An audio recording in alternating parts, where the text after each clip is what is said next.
Remember when riding in a car unbuckled was no big deal? Or leaving kids in parked cars to run errands? How about smoking on airplanes and in restaurants? Or the good old days of playing dodgeball at recess without worrying about injuries? Times have really changed when it comes to what we consider safe.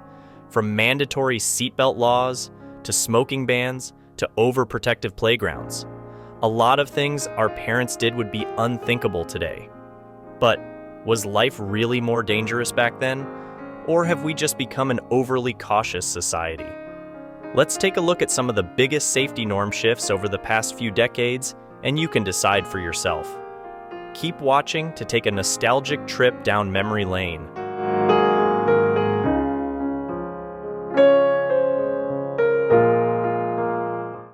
Bareheaded bike riders. Cast your mind back to a time when the sight of a child wearing a bicycle helmet was a rarity, an oddity that invited sideways glances and gentle ribbing from friends. In those halcyon days, the wind whipping through one's hair as they pedaled furiously was an experience unencumbered by the weight of protective headgear. But as awareness of head injury risks increased and safety advocates championed the use of helmets, they transitioned from curiosities to commonplace accessories, and the once ubiquitous sight of bareheaded riders gradually faded into nostalgic memory.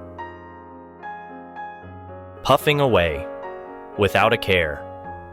There was a time when puffing away indoors amongst friends and strangers alike was as accepted and normal as sipping your morning coffee or evening cocktail.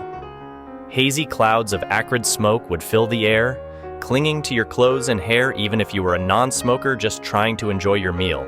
Matches were actually provided alongside the ashtrays at most eateries, airport lounges, and other indoor spaces. Lighting up and shrouding yourself in a thick veil of smoke was just part of the dining or traveling experience back then. It seemed every other person had a cigarette dangling from their fingers or lips.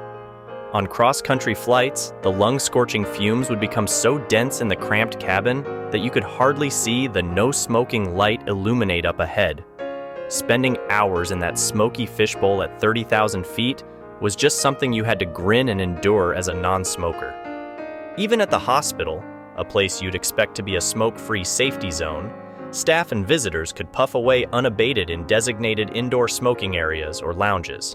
The cognitive dissonance of lighting up in a place of healing was lost on everyone at the time. Nowadays, those gasper puffers are fully corralled outside like rejected pariahs, banished from exercising their habit amid polite company. The smoke-free social norm took hold rapidly across most of American society. You can still smoke in your own home and car, but that's about it. Seeing someone shamelessly light up indoors now is cause for mass civic scolding or police involvement. The haze-filled venues of yesteryear are just a nostalgic memory for aging smokers who experienced it.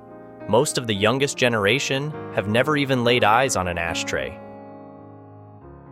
Unattended kids in cars? No biggie. It was once a common sight to witness children left unattended in parked cars, windows rolled down to allow the breeze to waft through as parents ducked into stores or ran errands.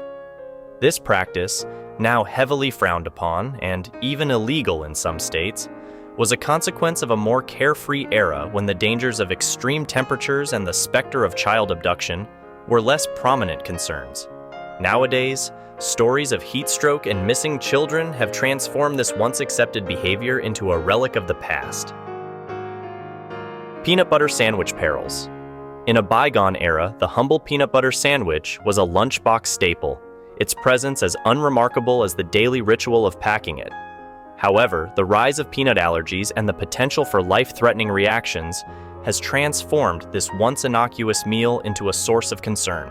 In response, many schools, airlines, and businesses have implemented outright bans on peanut products, ensuring a safe environment for those at risk while simultaneously altering a generations-old culinary tradition. Remember when riding in a car unbuckled was no big deal? No nagging chime or flashing warning light on the dashboard reminding you to click it or ticket. Kids could freely roam around the back seats, jumping from side to side, maybe even taking turns fighting over who got to stick their head out the window, and feel the intense rushing air.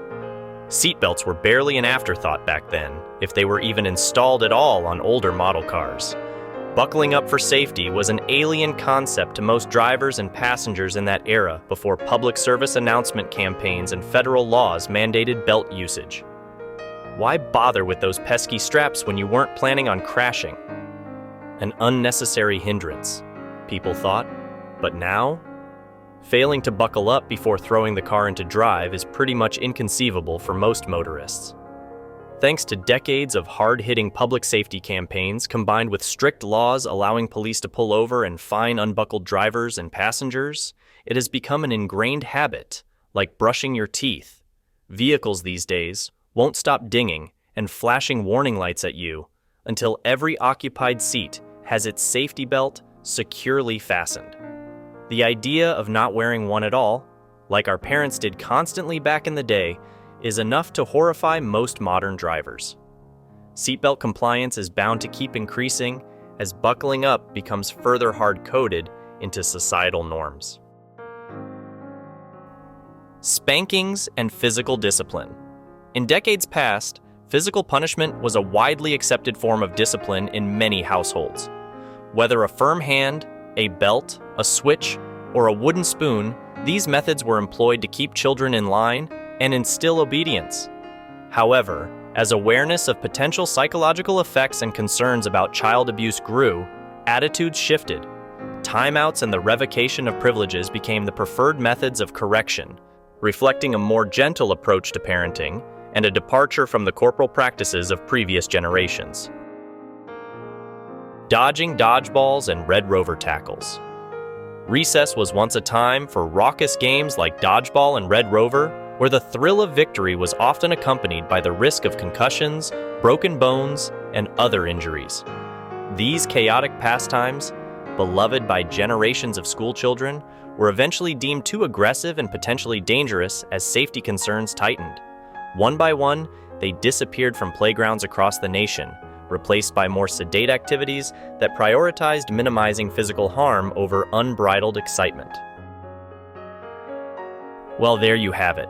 A nostalgic look back at some of the biggest shifts in what society deems acceptable behavior from a safety standpoint. From recklessly riding unbuckled in cars to allowing kids to roam unsupervised to smoking indoors without a second thought, it's amazing how much has changed in just a couple generations. The priorities have clearly swung from valuing maximum personal freedom towards mitigating risks and potential liabilities. Whether you think we've become an overly cautious society or just wised up to common sense, safeguards is up for debate.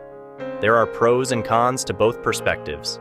At the same time, you have to wonder if we've gone too far with overprotecting every little aspect of daily life. Have we stripped away too much of the thrill and made everything too sterile? That's for you to decide. Let me know your thoughts on these safety progressions in the comments below. Did any Dari trigger your nostalgia for those seemingly carefree days? Or do you think we needed these societal course corrections to reduce negligence and danger? I'm really curious to hear the range of perspectives. Thanks for watching this far, and I'll see you again soon with another nostalgic video asking, how did we ever put up with this? Until next time,